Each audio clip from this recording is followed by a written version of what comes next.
As you saw in the previous video, Koros figures are depicted in the nude. And for the Greeks, nudity had a very specific purpose. First of all, they were completely okay with male public nudity, and in fact, in certain places, it was expected and needed. For example, several competitions in sports, we often see warriors in the nude, and it symbolized perfection, it symbolized heroism.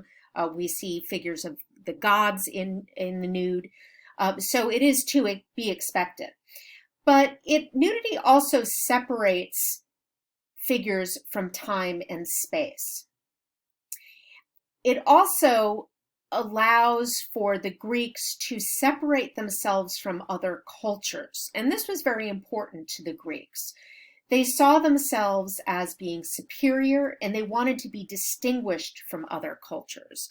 And certainly it is unique to the Greeks that figures would be depicted in the nude. And I'm showing you here, of course, our friend Mankare.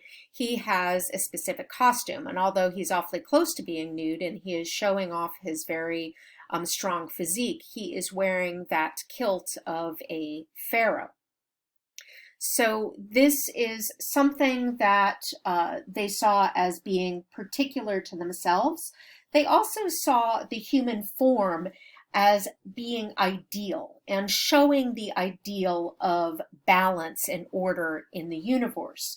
And remember that they saw the human form, specifically the male form, as a metaphor for many other things of standard perfection and idealization in other art forms as well as sculpture.